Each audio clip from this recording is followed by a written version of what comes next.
Dear students, जैसे कि आपको पता ही है, आप द्रव्य गुण विज्ञान के लेक्चर सुन रहे हैं। तो पिछले लेक्चर्स में जो बात हुई थी कि द्रव्य गुण विज्ञान किन सिद्धांतों पे काम करता है और उसके विषय वस्तु क्या है। तो उन लेक्चर्स में हमने बात की थी कि 7 फैक्टर ऐसे होते हैं जिनके बेस पे द्रव्य गुण विज्ञान काम करता है। तो 7 फैक्टर कौन कौन से हैं? जिनमें पहला रस है। रस का मतलब टेस्ट। टेस्ट के आधार पे हम द्रव्यों का कार्य देखते हैं। जो मीठे द्रव्य हैं, मधुर रस वाले हैं, वो शरीर में बृंघन करते हैं। बृंघन का मतलब शरीर को बढ़ाना, वेट भी बढ़ाते हैं हमारा। शीतल प्रकृति के होते हैं। इसी तरह अम्ल रस वाले क्लींजर होते हैं। लवण रस वाले धारण का कार्य करते हैं। और कटु तिक्त और क्षय हमारे शरीर में क्लींजिंग का कार्य करते हैं, जो हमारे सिस्टम्स को स्टिमुलेट करते हैं। यहाँ तक हमने विषय वस्तु ली थी और बड़ा विस्तार से इन द्रव्यों का अध्ययन किया था। अब प्रश्न ये आता है कि इन द्रव्यों में, ड्रग्स में गुणों का होना कितना जरूरी है।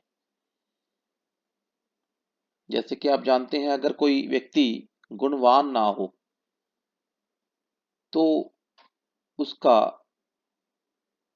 होना ना होना व्यर्थ है। इसी प्रकार अगर द्रव्यों में गुण नहीं है तो वो अर्थहीन है, उनका कोई औचित्य नहीं है, ना वो कोई यूज करेगा, ना उनको कोई उससे फायदा होगा, ना किसी को नुकसान होगा, तो उनको कोई लेगा भी नहीं। तो इसी में गुण की परिभाषा छिपी हुई है। गुण की परिभाषा ये है कि जिस शक्ति के कारण लोग द्रव्य यानी ड्रग्स यानी औषधियां लेते हैं, उसे गुण कहते हैं। ये गुण ही है जो हम कहते हैं कि चलिए बाजार से मुलट्ठी ले आइए, या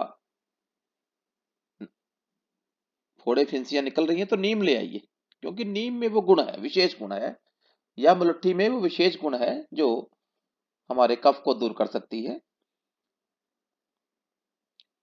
ये गुण उस द्रव्य में समवाय संबंध से रहते हैं। समवाय का अर्थ मैंने पहले भी आपको पिछले लेक्चर्स में बताया था। समवाय का अर्थ पक्के तौर पे ये गुण इनसे अलग नहीं हो सकते। अगर इनके अलग करने की कोशिश करेंगे तो वो द्रव्य बेकार हो जाएगा। जैसे कि मैंने कहा था कि पानी में, जल में शीतल गुण है।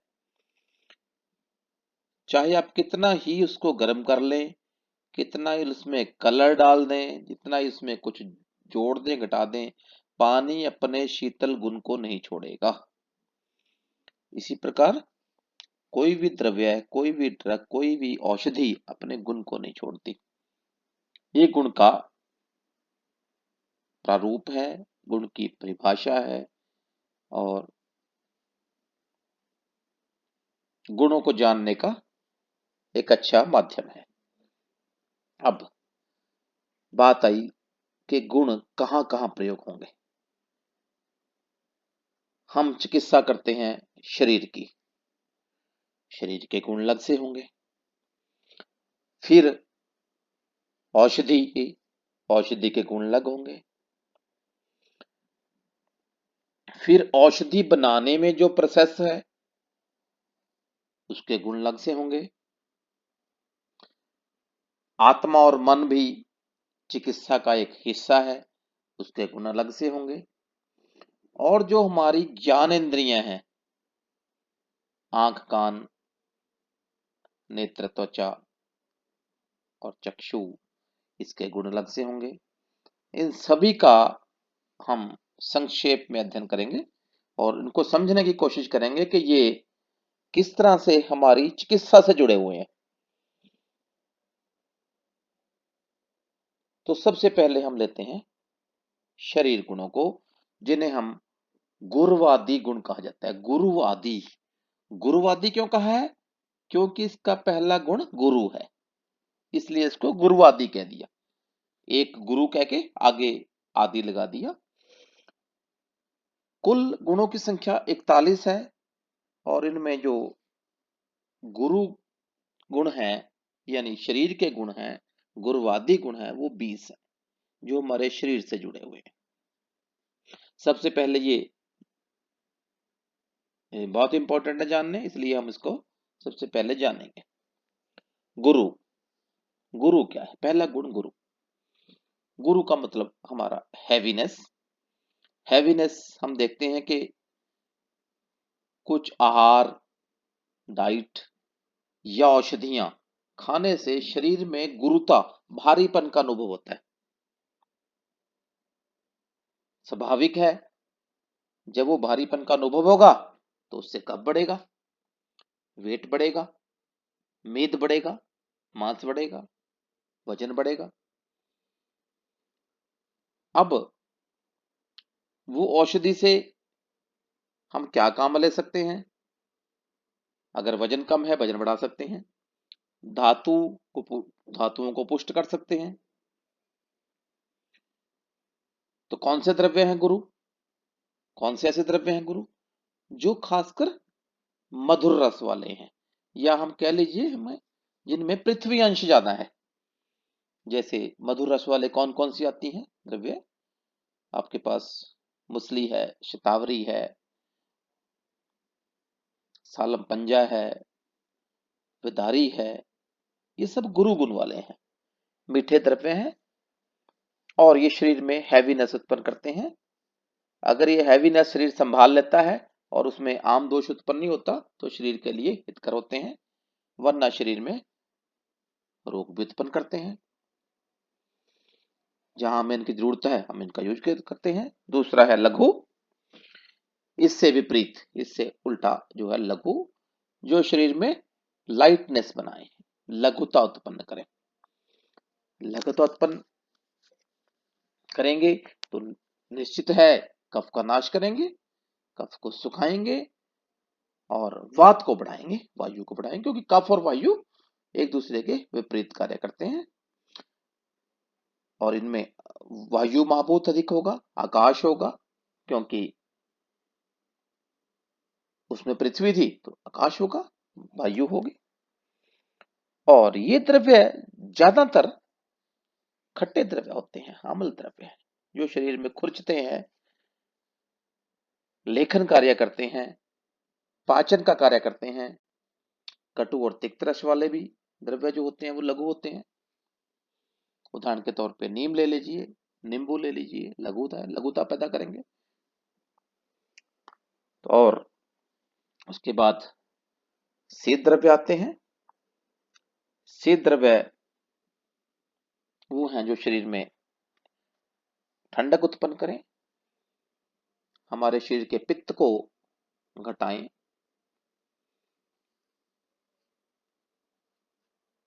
और स्तंभन कार्य करें। शीतलता से स्तंभन होता है, कूलिंग इफेक्ट दें बॉडी में, हमारे बढ़े हुए पित्त को घटाएं। स्वाभाविक पित्त को नहीं, बढ़े हुए पित्त को जो रोग का कारण बनता है। जैसे कि स्किन डिजीज में हम देते हैं शीत द्रव्य, इससे मन को शांति भी मिलती है द्रव्यों से। चंदन लगाने से, चंदन का शरबत पीने से, खस का शरबत पीने से जैसे शीतलता उत्पन्न होती है, वो ये द्रव्य है। इसके विपरीत जो आता है वो आता है उष्ण, जो शरीर में दाह बढ़ाएं, पित्त को बढ़ाएं और दीपन पाचन करें, खाने की भूख बढ़ाएं और अग्नि आग्नेय द्रव्य होते हैं, ये गर्म द्रव्य होते हैं।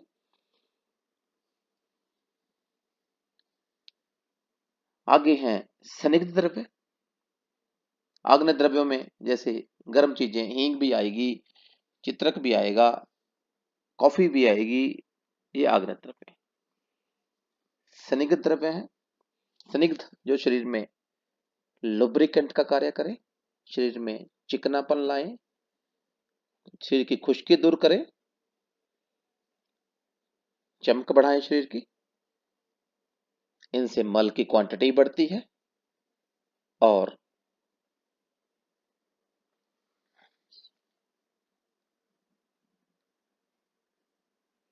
ये वाजीकर भी होते हैं।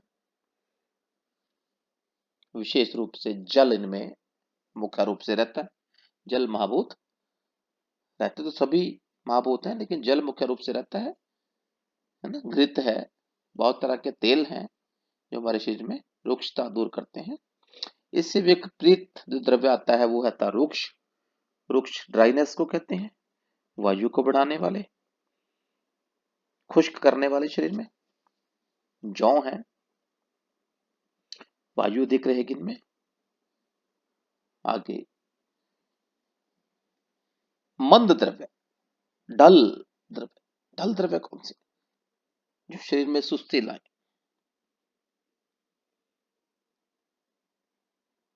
स्लो हो, पित्त का शमन करें, पर धातुओं का पोषण करें। धैर्य बनाते हैं ये द्रव्य, बट वायु को कंट्रोल करके स्लो कार्य कराते हैं। तो ये मंद द्रव्य है। गुड़ूची इसका अच्छा उदाहरण है। तीक्ष्ण द्रव्य, तीक्ष्ण द्रव्य वो हैं जो शरीर में तीक्ष्णता, तेजी उत्पन्न करें, आग्नेय हो, वमन कारक भी हो, मोशन भी बढ़ा दें, शरीर में उत्तेजना उत्पन्न कर दें। तो वो जयपाल, जैसे जयपाल बोलते हैं जमाल घोटे को, जिससे जमाल घोटा, जमाल घोटा क्या होता है? जमाल घोटा आप जानते हैं, एक विष है और थोड़ा सा भी लेने पे आंत्रों में गति बढ़ा देता है। गति बढ़ाने से मोशन आ जाता है।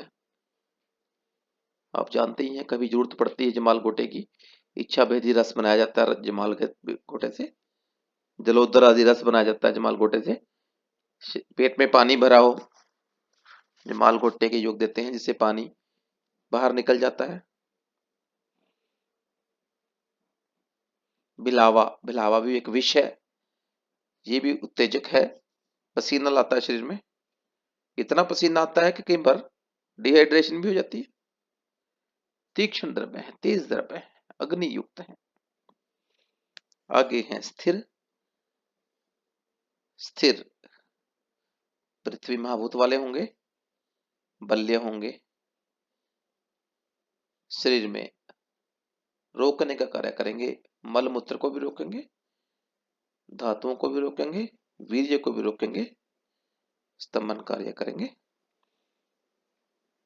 सर द्रव्य इससे विपरीत, जो प्रेरित करें, जो बाहर निकालें, खुरचें धातुओं को, मलों को भी खुरचें। स्वर्णपत्री, सोनापत्ती बोलते हैं इसके हम, तो हम सोनापत्ती जैसे द्रव्य का यूज करते हैं। आगे मृदु, सॉफ्टनेस लाएं, लुब्रिकेट करें, चाहे एक्सटर्नली यूज हो चाहे इंटरनली यूज हो। एरंड का तेल, एरंड, एरंड सब लोगों ने देखी होगी। एरंड बड़ा ही एक जंगली सा पौधा जो सड़क के किनारे पे अक्सर मिल जाता है, और जिसके बीज बड़े ही ऑयली होते हैं, ऑयल निकलता है इनमें से, जिन्हें एरंड का तेल या कैस्टर ऑयल के नाम से बाजार में मिलता है।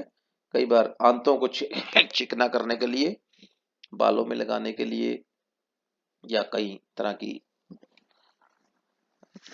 अवस्था में इसका एरंड तेल का यूज होता है। आगे है कठिन, इसे कड़ापन या हार्डनेस कहते हैं। यह शरीर में कठोरता, हार्डनेस उत्पन्न करता है, बोन डेंसिटी बढ़ाता है, कैल्शियम का सोर्स होता है। और दूसरा है, इसका विपरीत है, नहीं, कठिन ये था हमारे मुलायम के विपरीत, कठिन हार्डनेस बढ़ाने वाला। आगे है विशद, जो क्लियर करे, जो आंतों को साफ करे, इंटरनल और बाहर के जख्मों को ठीक करे। एक क्षार है काफी। इसके अलावा पिछिल, पिछिल वो हैं जो मलों को बाहर निकालें।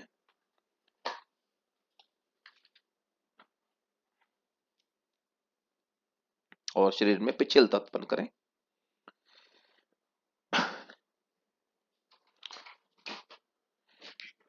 जैसे बलातक है, इसबगोल है।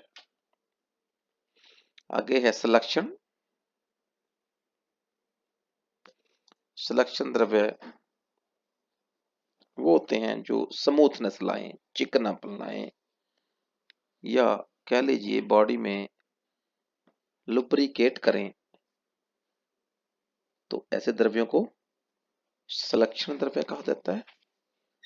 सलक्षण से विपरीत रुक्ष रुक्ष होते हैं, या कह सकते हैं हम खर होते हैं, खर जो खुरचे रफनेस पैदा करें। आगे हैं सूक्ष्म, फाइन, जैसे स्वर्ण है, सोना है, या मध्य है, जो फाइन है, इतनी फाइन है, इतने माइन्यूट कण है इसके कि शरीर के सेल के न्यूक्लियर में भी घुसने की ताकत रखते हैं। इस ऐसे रोगों में जहां इम्यून कॉम्प्लेक्स के रोग हैं, इनमें इन द्रव्यों का प्रयोग करा जाता है। इसलिए हमारे अस्वरिष्ठ सूक्ष्म द्रव्य में आते हैं, क्योंकि ये गहन कार्य करते हैं। आगे स्थूल, शरीर में स्थूलता उत्पन्न करें, भारीपन उत्पन्न करें, नींद लाएं, गुरुत्व उत्पन्न करें, दही है इसमें। आगे सांद्र है, सांद्र थिकनेस बढ़ाएं जो बॉडी में, वेट भी बढ़ाते हैं, मल भी बढ़ाते हैं, दांतों में पुष्ट करते हैं। भारी चीजें जो हैं हम खाते हैं, जो क्रीम है, मक्खन है। उसके अलावा द्रव, द्रव लिक्विड, लिक्विफाई करें जो, और साफ करें हमारे चैनल्स को, वो द्रव हैं।